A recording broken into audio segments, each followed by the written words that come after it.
स्वागत है आपका हमारे चैनल ESZ चेयर मैन्युफैक्चरर में। तो आज का जो आपने थंबनेल देख ही लिया होगा कि आज हम बात करेंगे कि आपने अगर चेयर ले लिया है तो उसके बाद हमें किन किन चीजों का ध्यान रखना चाहिए सो दैट आपका जो चेयर है लॉन्ग टर्म के लिए बढ़िया चल सके।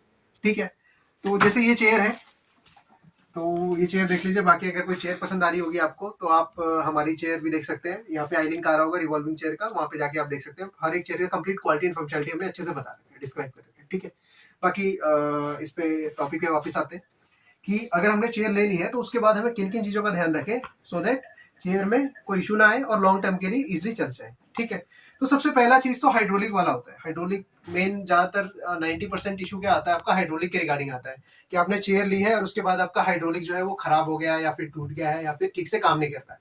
ठीक है, तो उसको हम देखते हैं।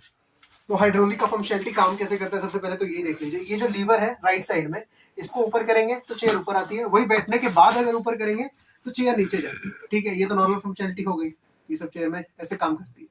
अब काफी बार ऐसा होता है कि जैसे मैं बैठा हूँ या फिर काफी टाइम आपने हाइड्रोलिक यूज नहीं किया है तो वो ऊपर नीचे ही नहीं हो रहा है। जैसे मैं बैठा हूँ, मैं उसको कर रहा हूँ, नीचे ही नहीं हो रहा है, या फिर मैं उठ के कर रहा हूँ, वो ऊपर ही नहीं हो रहा है। तो उस टाइम पे आप क्या कर सकते हैं, नॉर्मल कोई भी ऑयल लीजिए, मशीन ऑयल हो तो सबसे बढ़िया है। और उसके बाद ये वाला जो पोर्शन है ना, यहाँ पे ये जो आपको ब्लैक वाला और सिल्वर वाला पोर्शन दिख रहा है, इन दोनों के बीच में ऑयल डाल दीजिए। ठीक है, यहाँ पे ऑयल डाल देंगे चारों तरफ और उसके बाद उसको सोक होने देंगे। ठीक है, वो अपने आप कुछ टाइम बाद काम करने लग जाएगा। 5 मिनट सोक होने देंगे, फिर उसके बाद आप जब चलाएंगे ना हाइड्रोलिक तो चलने लग जाएगा। ठीक है, ये तो हो गया।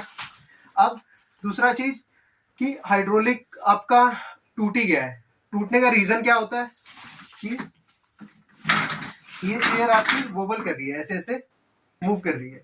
तो उसका रीजन होता है कि यहाँ से वो टूट गया होता है। ये प्लास्टिक वाला पोर्शन होता है और ये लोहा है। ये लोहा जब इससे प्लास्टिक से टकराता है तो ब्रेक हो जाता है। इसमें बहुत अच्छे से क्लैरिटी से बता रखा है टूटने के बाद कैसे दिखता है, टूटने से पहले कैसा होता है और क्यों टूटता है। तो उसके लिए आप ये आई लिंक पे वीडियो रेफर कर सकते हो, वहाँ पे बहुत बढ़िया से बताया हुआ है कि आपका जो चेयर है उसका हाइड्रोलिक कैसे टूटता है और उसको कैसे प्रिवेंट कर सकते हैं।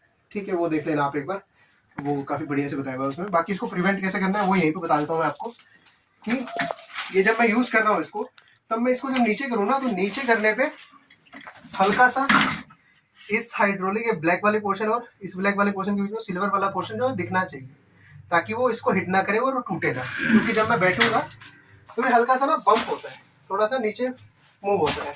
ठीक है, तो मूव होगा तो उस पर जाके हिट करेगा और वो टूट जाएगा। तो ये रीजन होता है कि उसको थोड़ा सा ऊपर रहने दें। ठीक है, ये तो हमने देखा हाइड्रोलिक के रिगार्डिंग। ठीक है, अब दूसरा क्या होता है आपका, कई बार देखते होंगे कि जो नॉर्मल चेयर होती है उसका ये जैसे ये सिल्वर जॉइंट्स है, ये ब्रेक हो गए, या फिर जैसे ये वाली चेयर है तो उसका यहाँ से ये बैक ब्रेक हो जाता है। तो उसका रीजन क्या होता है, जैसे हम चेयर यूज करते हैं, अब इसको मैंने अंदर कर दिया लीवर को, तो अब ये लॉक हो गई, अब ये मूव नहीं करेगी। वही मैं बाहर कर दूंगा तो अब ये मूव करेगा, टिल्ट होगा। तो वही मैंने अंदर कर दिया। अब काफी लोगों को पता ही नहीं होता है कि यार वो बाहर करना है तब जाके मूव करेगा।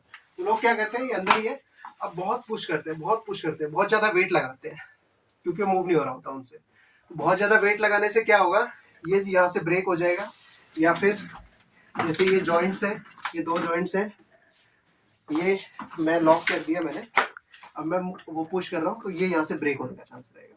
तो उसके लिए क्या करना है, आप फंक्शनलिटी ठीक से ध्यान रखिए कि जब मुझे इसको मूव करना है तो इस लीवर को बाहर कर दिया मैंने, अब मैं मूव कर सकता हूँ। नहीं यूज करना है तो इसको अंदर कर दिया, तब ये 90 डिग्री पे लॉक हो जाएगा। ये फंक्शनलिटी होती है इसकी। अनलॉक मतलब मूव कर सकते हो, लॉक मतलब 90 डिग्री पे लॉक। ठीक है, ये दो चीजें हो गई, इन दो चीजों का आप ध्यान रखेंगे। और जैसे ये रेक्सिन वाली चेयर होती है, लेथराइट या रेक्सिन आप जो भी कहें, तो इस पे पपड़ी वपड़ी आने का चांस रहता है। तो वो पपड़ी आने का जो रीजन होता है, वो मेन रीजन ये होता है कि आपका या तो इस पे बार बार मॉइस्चर आ रहा है, मॉइस्चर लग रहा है किसी कारण, जैसे हम हाथ में धो के आए तो हम ऐसे बैठ जाते हैं, या फिर पानी वानी से हमारी आदत होती है कि गंदा हो गया तो पानी वानी से साफ करते हैं। तो उससे नहीं करना है, क्योंकि उससे करेंगे तो इस पे पपड़ी पे क्रैक्स डेवलप होने चालू हो जाते हैं। तो उसका रीजन होता है या तो मॉइस्चर या टेम्परेचर वेरी करने की वजह से बार बार तो वो क्रैक्स आने लग जाते हैं। तो उस चीज का ध्यान रखें। अगर आपको साफ करना है तो सबसे बढ़िया तरीका ये है कि आप कपड़ा लें और उस पर आप क्या कर सकते हैं, या तो उसको सूखा मार दें, या फिर दूसरा अगर उसको थोड़ा शाइन करना है तो आप नारियल का तेल आता है वो उस पर कर दें और फिर मार दें, तो उससे वो क्रैक्स डेवलप नहीं होंगे और वो थोड़ा लॉन्ग टर्म चलेगा आपका। ठीक है, तो ये चीजें हैं, इन चीजों का ध्यान रखना है आपको। ठीक है, और वही मैश वैश का आपको देखना है, नाइफ वगैरह वो तो ऑब्वियस है, कॉमन सेंस वाली बात है कि वो नाइफ वगैरह ना करे, बट ये नायलॉन होता है, काफी मजबूत होता है। इसका मैंने आपको अलग से डेमो भी दिखा रखा होगा कि कितना मजबूत होता है ये मैश, ठीक है। तो ये चीजें हैं। बाकी आप इन 2-3 चीजों का ध्यान रखेंगे तो आपका लॉन्ग टर्म में चलेगा। और पहिया जाम होने का रीजन ये होता है देखिए, जैसे अभी स्मूथ मूव कर रहा है, ठीक है, बट कुछ टाइम बाद आप बोलते होंगे यार मेरा तो पहिया जाम हो गया। तो वो जाम क्यों होता है? क्योंकि उसमें थ्रेड या फिर धागे या फिर बाल क्या है उसमें जाम हो जाते हैं, पहियों में फंस जाते हैं, जिसकी वजह से वो स्मूथ नहीं चल रहा होता, जाम चल रहा होता है। तो वो चीजें आपको ध्यान रखनी पड़ेगी कि वो फंसे ना, और फंस गए तो फिर उसको निकालिए एक एक करके बैठ के, या फिर आप सिंपली व्हील्स भी चेंज कर सकते हैं। उसके लिए यहाँ पे आई लिंक पे वीडियो आ रहा होगा, वो रेफर कर लीजिएगा कि व्हील कैसे चेंज करते हैं, ठीक है।